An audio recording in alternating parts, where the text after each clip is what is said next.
Recentemente, fiz um vídeo sobre a linha do tempo das estreias live action da Liga da Justiça. No vídeo, falei que não incluiria membros da Liga da Justiça mais conhecidos por outros times, como a Legião dos Super-Heróis ou a Sociedade da Justiça da América. E o que é importante para este vídeo é o segundo time mais popular do universo Detective Comics, os Jovens Titãs. Este vídeo mostrará todos os Jovens Titãs, exceto os que são mais conhecidos por outros times. É muito parecido com o vídeo da Liga da Justiça, com personagens como Átomo e Jesse Quick, que são Jovens Titãs, mas mais conhecidos pela Liga da Justiça ou Sociedade da Justiça da América. Também vou incluir todos os vilões dos Jovens Titãs, assim como qualquer personagem de apoio dos Jovens Titãs ou personagem de apoio de qualquer personagem que seja estritamente dos Jovens Titãs. Como Ravena e Estelar, que na verdade formam um subgrupo que não existe para a Liga da Justiça. Por fim, este vídeo também funciona como um da Patrulha do Destino. Não vou incluir todos os vilões deles, só os que também são inimigos dos Jovens Titãs, já que a Patrulha do Destino não tem destaque suficiente para um vídeo próprio na série. Eles se conectaram aos Jovens Titãs pelo Mutano e combates com a Irmandade do Mal, por isso incluí a Patrulha do Destino neste vídeo. Apenas os membros deles, pois não vou incluir todos os vilões. Então, com tudo isso esclarecido e sem mais delongas, vamos começar com o primeiro Titã agora. Como mostra a miniatura, a linha do tempo inicia nos anos 1940 com Robin e só apresenta outro personagem nos anos 2000. E basicamente é assim mesmo. Os Jovens Titãs realmente não existem em live action até o século XXI, tirando o Robin, que está um passo à frente dos outros em termos de popularidade e fama. Para começar, lá nos anos 40, nenhum dos outros Titãs além do Robin e do Ricardito existia. Mas também, ele não é só um jovem titã, ele é também uma metade da dupla dinâmica, e por isso popularizou o conceito de ajudantes. É por isso que o resto dos Jovens Titãs existe. Faz sentido Dick Grayson estrear em live action antes dos demais. É curioso como muitos demoraram a estrear, e alguns, como o Wally West original, nunca estrearam. Mas enfim, Robin não demorou muito para estrear em live action, aparecendo no seriado do Batman em 1943, apenas 3 anos depois de sua estreia nos quadrinhos.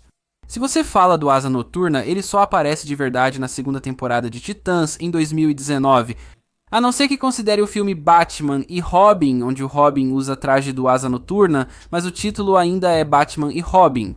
Ele é chamado de Robin, não de Asa Noturna. Só em Titãs, com Bretton Thwaites, vemos Asa Noturna em live action. Na verdade, falta comentar mais um personagem do século XX, já que estou pulando o Átomo e a Supergirl. Ambos já foram membros importantes dos Jovens Titãs e apareceram no vídeo da Liga da Justiça. Átomo é claramente mais membro da Liga da Justiça. Supergirl já apareceu em 2 vídeos, Liga da Justiça e Superman. Decidi que não é preciso incluí-los, ficando só um personagem. Esse sendo o Dr. Luz, que eu não incluí no vídeo da Liga da Justiça. Apesar de enfrentar a Liga da Justiça, ele é principalmente um vilão dos Jovens Titãs. O Dr. Luz apareceu em Lois e Clark, segunda temporada, episódio 12, em 1995. O nome dele mudou de Arthur Luz para Harold Luz, escrito L-E-I-T. O motivo da mudança de nome é desconhecido, porém é questionável se é mesmo uma adaptação. Arthur Luz só seria adaptado em 2019 na segunda temporada de Titãs, episódio 9. Se a adaptação em Lois e Clark não valer, o Dr. Luz teria um intervalo de 57 anos, o que é relevante para este vídeo. E a lista dos 5 melhores no final, se contar é um intervalo de 33 anos. Isso nos leva aos anos 2000, que começam da mesma forma. Em todos os vídeos, só há exceção para o do Batman. Mas todo o resto basicamente começa só com Smallville, até Smallville acabar em 2011. Não é diferente aqui. Começamos com Bard Allen, também chamado Impulso ou Kid Flash nos Jovens Titãs, que apareceu em Smallville, temporada 4, episódio 7, em 2004, com um intervalo de 10 anos. Já vimos Bard Allen no vídeo do Flash e o Cyborg no da Liga da Justiça, pois ele é um membro importante das duas equipes. Cyborg apareceu em Smallville na 5ª temporada, episódio 15, em 2006, após 26 anos. Lembra que eu já disse que o Speed existe desde os anos 1940? A próxima Speed, existente desde 2001, é Amy Dearden, conhecida como Speed, que estreou em live action antes de Roy Harper. Ela apareceu em Smallville na 9ª temporada, episódio 6, em 2009, após 8 anos. Em 2010, Connor Kent como Superboy apareceu em Smallville, 10ª temporada, episódio 1 após 17 anos. Poucos episódios depois, em Smallville, 10ª temporada, episódio 7, um personagem chamado Amila Sally, também conhecido como Warp, que é um vilão dos Jovens Titãs, apareceu pela primeira vez com um intervalo de 29 anos. Warp não é um grande vilão dos Jovens Titãs, mas 2 episódios depois, o principal vilão da equipe estreou em live action. Slade Wilson, o Exterminador, com 30 anos de diferença. Ele nunca é chamado de Exterminador, apenas de Slade Wilson ou General Wilson. Slade Wilson, personagem real, também conhecido como Exterminador, que também usa o mesmo traje, só apareceu em live action pela primeira vez em Arrow em 2013. E finalmente, para os fãs de Smallville, outro personagem que já mencionamos antes em um vídeo anterior, que é Jaime Reyes, também conhecido como Besouro Azul, que estava no vídeo da Liga da Justiça desde então. Ele já foi membro tanto da Liga da Justiça quanto dos Jovens Titãs, tanto nos quadrinhos quanto nas adaptações animadas. Jaime Reyes estreou em 2011 na 10ª temporada de Smallville, episódio 18, só 5 anos após surgir nos quadrinhos. Então, agora que estamos na década de 2010 e mais, especificamente a partir do ano de 2012, o nosso Arrowverso começou. E apesar dos Jovens Titãs nunca terem aparecido no Arrowverso, eles usaram muitos personagens dos Jovens Titãs antes da série Titans, que não faz parte do Arrowverso, começar em 2018. O primeiro é Billy Wintergreen, braço direito de Slade Wilson, que apareceu em Arrow, temporada 1, episódio 5, com diferença de 32 anos. Enfim, em 2013, Roy Harper, também chamado de Speed ou Arsenal. Às vezes chamado de Flecha Vermelha, ele usou esse nome enquanto integrava a Liga da Justiça. Como membro dos Jovens Titãs, ele era o Speed, e depois, como membro dos Titãs, ele é o Arsenal. Como disse, o Speed existe desde a década de 1940, apenas um ano a menos que o Robin. Mas enquanto o Robin levou apenas 3 anos para estrear em live action, o Speed levou mais 70 anos, já que ele demorou 72 anos para estrear em live action. Desde sua estreia nos quadrinhos, se você olhar apenas para os vilões da 2ª temporada de Arrow, seria fácil confundir com uma temporada de uma série de televisão dos Jovens Titãs. O vilão principal é o Exterminador e o secundário é Sebastian Blood, o Irmão Sangue, um dos maiores inimigos dos Jovens Titãs. Ele surgiu na 2ª temporada de Arrow, episódio 2, com intervalo de 31 anos, e retornou em 2014, episódio 10 da mesma temporada. A mãe dele apareceu pela primeira vez em live action. Nos quadrinhos é May Bennett, a Mãe Mayhem. Ela é uma vilã por mérito próprio, e sua versão live action surgiu 8 anos depois em Titãs. Mas enquanto essa adaptação original em live action é menos fiel aos quadrinhos, o nome dela é Maya Resick em vez de May Bennett, e ela não é uma vilã por mérito próprio. Ainda assim é uma adaptação, já que ela continua sendo a mãe do Irmão Sangue e o nome mudou especificamente de May para Maya. Apenas adicionar a letra A não é algo tão drástico, pelo menos não o suficiente para eu deixar de considerar isso uma adaptação. Arrow pausou por uma temporada ao usar um vilão dos Jovens Titãs como principal, que era originalmente inimigo do Batman, não do Arqueiro Verde. Na 4ª temporada de Arrow, Damien Dark, vilão secundário dos Jovens Titãs, tornou-se o principal antagonista, aparecendo desde o primeiro episódio em 2015, 16 anos após sua estreia nos quadrinhos. O próximo personagem é Wally West, também conhecido como Kid Flash, que apareceu pela primeira vez em The Flash, 2ª temporada, episódio 9. Já falei muito sobre isso, ele é uma mistura do Wally e do Wallace. Ele se parece muito mais com Wallace West, então o intervalo seria de apenas 1 ano. Ele é a única adaptação do Wally West, e na época de sua estreia em live action, ambos eram o mesmo personagem.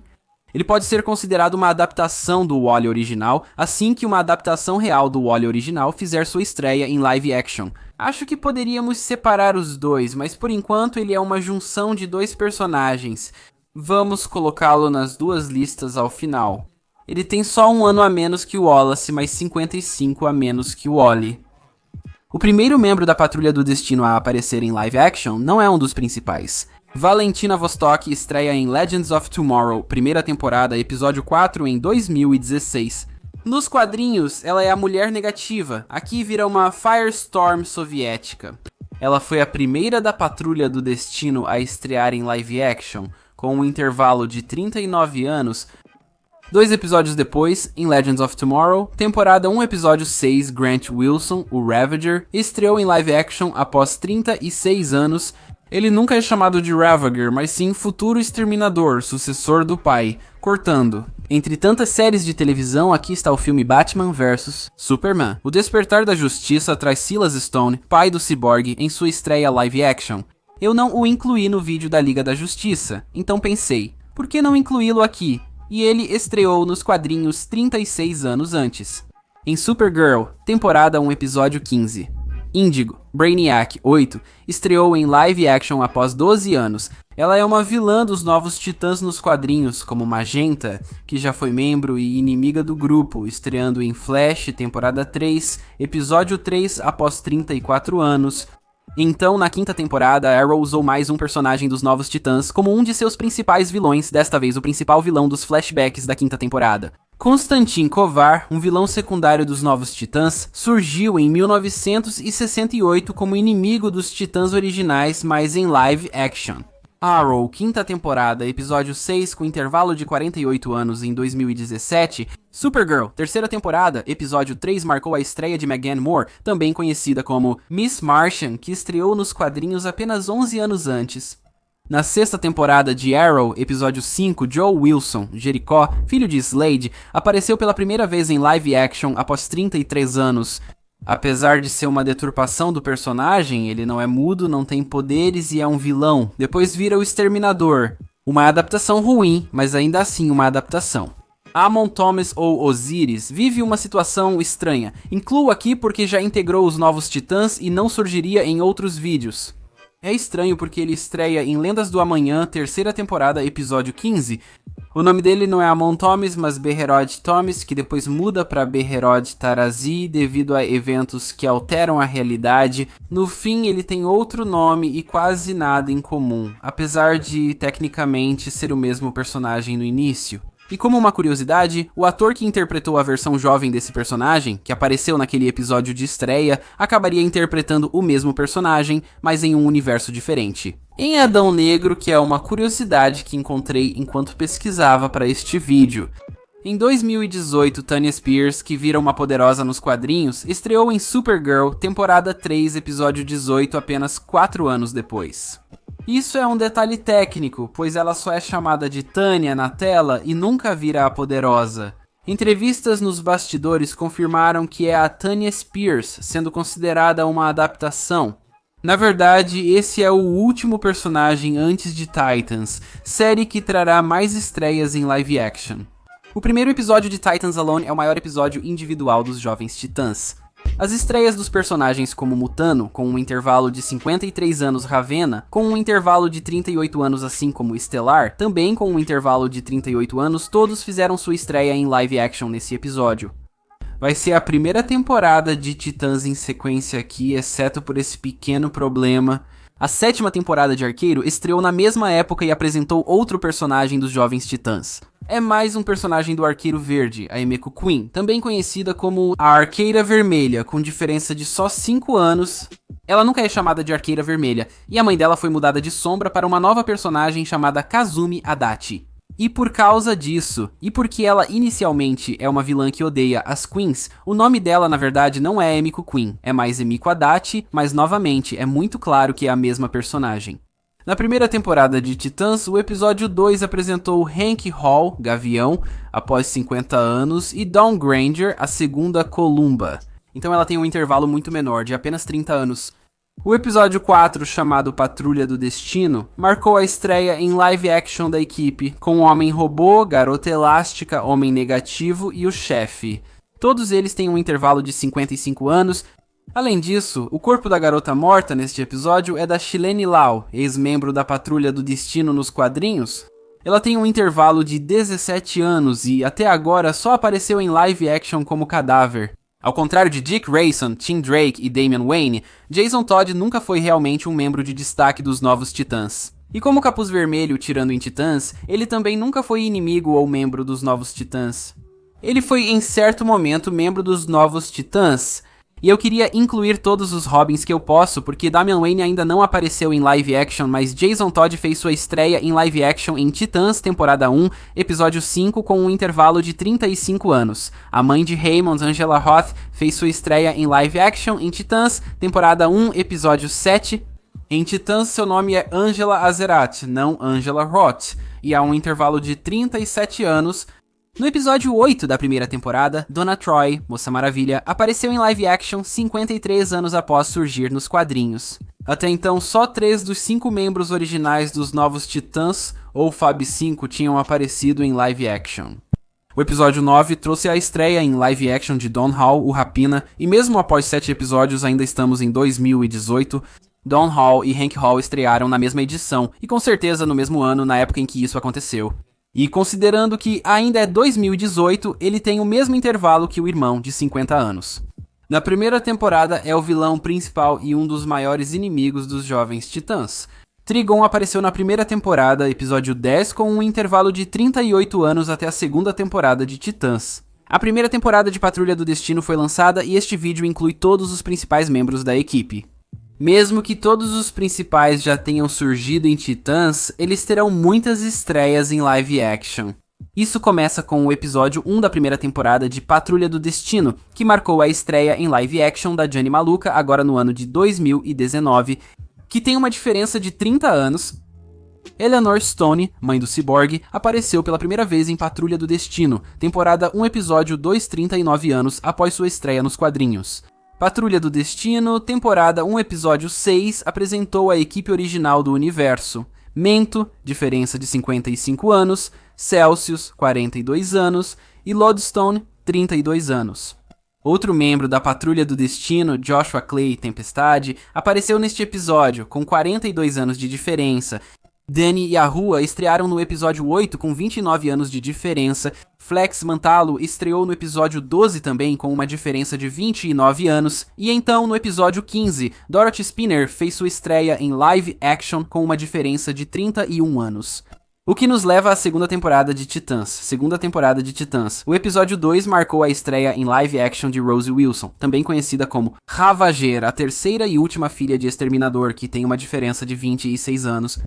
Assim como Shimmer, que é uma vilã dos Jovens Titãs e irmã de outro vilão dos Jovens Titãs chamado Mammoth, que ainda não apareceu em live action.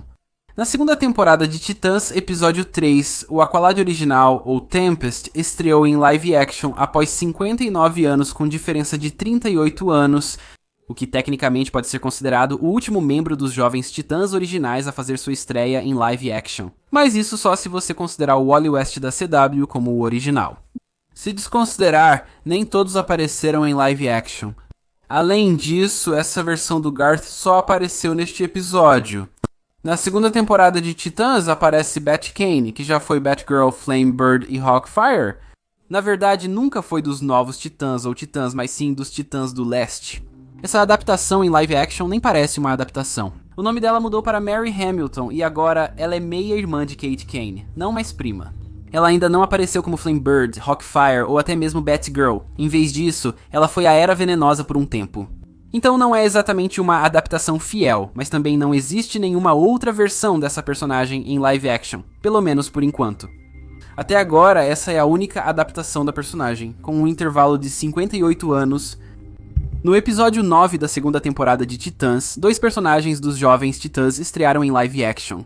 Entre as vilãs mais proeminentes deles está a Estelar Negra, com um intervalo de 37 anos, assim como Adeline Kane, ex-esposa do Exterminador, com 36 anos. Isso nos leva a 2020, que desde então teve poucas estreias em live action. Fora os primeiros meses, nada realmente foi lançado naquele ano. Mesmo assim, apresentaram 2 personagens dos Jovens Titãs nesses primeiros meses. A primeira é de Aves de Rapina, com Cassandra Cain. É uma adaptação terrível, mas ainda assim uma adaptação, e ela já foi membro dos Jovens Titãs no passado. Ela tem um intervalo de 21 anos. Em Batwoman, primeira temporada, episódio 14, Duela Dent, a filha do Coringa, estreou em live action. Cometi um erro no meu vídeo sobre o Batman ao afirmar que ela estrearia em live action em Gotham Knights este ano. Na verdade, não notei que ela já tinha aparecido em Batwoman nesse episódio. Ela não é filha do Coringa, só se chama Duela Dent. Ela tem um intervalo de 44 anos. Se você está se perguntando, a filha do Coringa, apesar do nome de vilã, na maioria das vezes é heroína e já integrou os Novos Titãs. Para compensar a ausência de introduções em 2020 e 2021, trouxe várias. Em Patrulha do Destino, temporada 3, episódio 2, o Cérebro e Mansur Mala estrearam em live action após 57 anos. Mesmo sem a Patrulha do Destino, eu ainda colocaria esses dois personagens. Assim como outros membros da Irmandade do Mal, que também são vilões dos Jovens Titãs, esse é um dos principais motivos de eu incluir a Patrulha do Destino. Em Superman e Lois, temporada 1, episódio 7. Natasha Irons, conhecida como Aço, foi membro dos Titãs, não dos Jovens Titãs, algo recente nos últimos 2 anos, e estreou em live action após 27 anos. A origem dela muda bastante. Ela não é sobrinha, mas filha de um John Henry Irons de outro universo, principal Aço de Superman e Lois, e filha da Lois Lane desse universo. O nome dela é Natalie, não Natasha. O primeiro episódio da terceira temporada de Titãs marcou a estreia em live action de um vilão dos Jovens Titãs, conhecido como Gizmo, após um intervalo de 40 anos. Assim como Tim Drake, o terceiro Robin, e também Robin Vermelho, que foi o principal Robin dos Jovens Titãs nos primeiros 15 anos do século 21, até Damian Wayne assumir. Ele tem um intervalo de 32 anos. O episódio 11 da terceira temporada trouxe a estreia em live action dos pais da Estelar, Meander e Luander, que surgiram nos quadrinhos há 38 anos. Em 2021, Madame Rouge, da Irmandade do Mal e inimiga da Patrulha do Destino e Jovens Titãs, apareceu no primeiro episódio da terceira temporada de Patrulha do Destino, 57 anos após sua estreia. Em 2022, apenas 2 personagens estrearam em live action: Jinx, na quarta temporada de Titãs, episódio 3, após 37 anos, e Casey Brink, na Patrulha do Destino, quarto episódio da quarta temporada, com 6 anos de diferença. Então isso nos leva ao top 5, vamos começar pelo menor intervalo. Personagens que tiveram o menor intervalo entre estreia nos quadrinhos e no live action. Em quinto, Casey Brink, da Patrulha do Destino, levou só 6 anos. Jaime Reyes e Emeko Quinn empatam em quarto lugar, ambos com 5 anos. Em terceiro lugar está Tanya Spears com 4 anos, em segundo lugar está Dick Grayson com 3 anos, e finalmente em primeiro lugar está Wallace West com apenas 1 ano. No top 5 das listas mais longas, o quinto lugar é um empate entre todos os membros principais da Patrulha do Destino. O chefe, Homem Negativo, Garota Elástica, Homem-Robô e Wallace West têm um intervalo de 55 anos. Em quarto lugar, há um empate entre Cérebro, Monsieur Mallah e Madame Rouge, da Irmandade do Mal, todos com 57 anos. Em terceiro lugar está Fogo Falcão, com 58 anos. Em segundo lugar está Aquamoço, com 59 anos. Roy Harper lidera com 72 anos, disparado em primeiro lugar. Como o próximo membro dos Novos Titãs só surgiu 20 anos após Roy Harper, nos anos 60, não acredito que seu recorde será superado tão cedo. É isso para este vídeo. Se ainda não viu minhas outras versões sobre Superman, Batman, Flash e a Liga da Justiça, confira também. E se você gostou deste vídeo, não esqueça de deixar um like, compartilhar e se inscrever. Um tchauzinho!